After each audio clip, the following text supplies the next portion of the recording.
This here is called Stargazer, and it's made by Estelle Yarns. Now Estelle Yarns is Canadian, and they distribute within Canada to retail stores.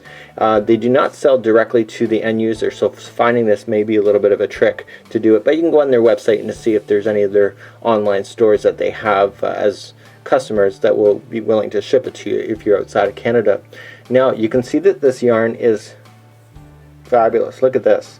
Isn't that great? So what we want to do is when we do the knitting, we don't want to touch this beautiful ruffle in the middle. We want to work within the loops. So let's get started on making the Stargazer scarf. Oh yeah, just one side note, it doesn't come like this. It actually comes as a skein, and you have to wrap it up. I did it already off camera so that I could be prepared to film today, but it's normally just provided like because this is considered a high-end yarn, it's wrapped like high-end, so it's provided as a skein and not a ball.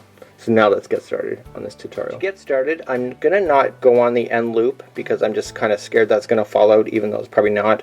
But I'm going to go to the second over, and I'm using a 5mm crochet or knitting needle today, and I'm going to be it's a US 8. So all I want to do to cast on is just slip it through, and I want to do this 8 times. I want only 8 stitches. So there's 4. 5, 6, 7, and 8. Okay, so we have all 8 on there now, and all we just have to do now is start knitting. The knitting process, you'll never see your stitches because that fabulous yarn is going to be able to cover it. So what we want to do now is that we just want to take and knit as normal, but we never ever want to take the whole thing and wrap the whole thing around, because what's going to happen is that we're going to lose our stitches. So we just have to make sure that this stays open, and we just want to make sure that we get into the outside loop only. So just looking for the next loop, which is right there, and we want to knit that as normal. Okay, so there's one. So we're going to come to the next one, so we just want to jump. You can see, I call it like train tracks. They're kind of separating the loops, so you can really obviously tell in this one where the loops are. So on the casting on process, it's actually really simple, and what's going to happen is that all that beautiful ruffle that you see on the edge point right here is just going to all twist up and look absolutely stunning. People that are buying this stuff up like crazy are just raving like mad on how wonderful this yarn is. So of course I have to buy it and make a scarf for myself just because everybody else is.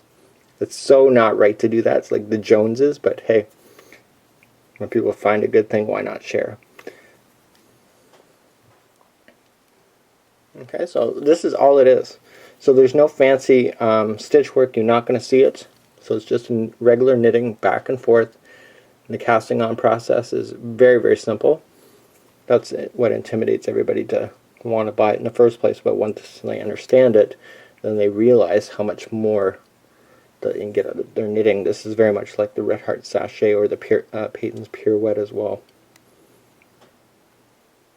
This yarn is very similar to Ruffalina by Bernat as well, but not as, the coloring is just so much better. So you can see it's kind of draping like curtains. Isn't that fabulous?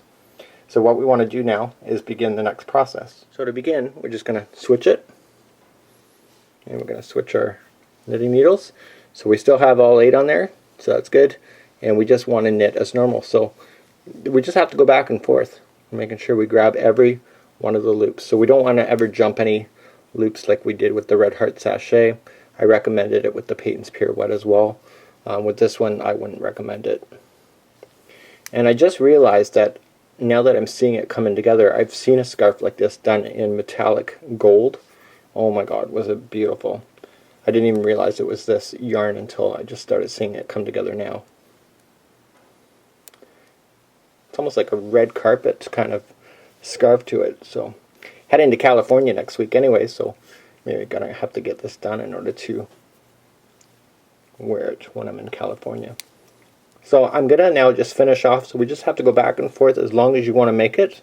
You'll get a nice generous length scarf out of this. And what we're going to just do next is going to show you how to do the casting off. So let's turn it again and begin the casting off process.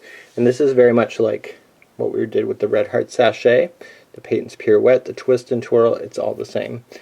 So we just go into the next loop. We're going to knit as normal. Okay, and then we're going to knit the next one.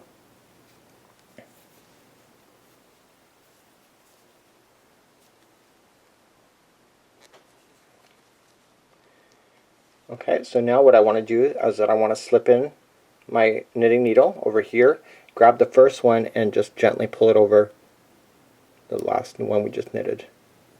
Okay, and we want to do that all the way across. So knit, and then pull the first one over.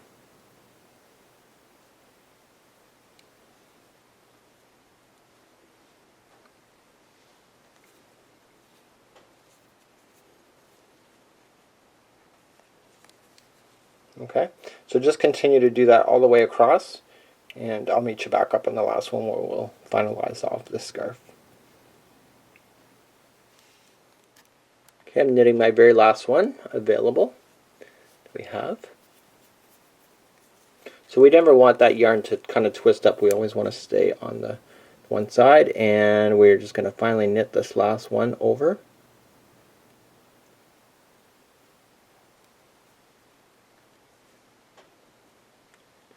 Okay, just going to pull that last one over. So we got one more on there.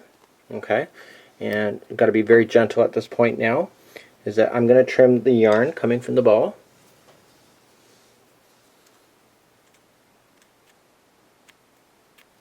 So you got to make sure you leave enough on there when you're done.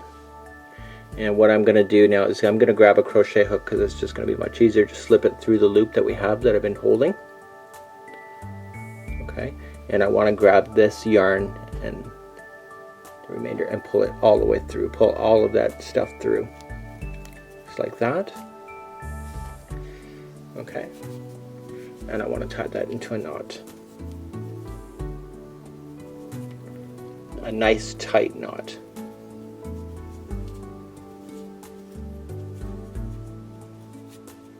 Okay, and then all I'm going to just do now is that I'm going to trim close to the knot. And what's going to happen is when you do this, you're going to find yourself is that the ruffles are actually going to fold right over top of that, and you'll never even see it. And that is how you operate the Stargazer.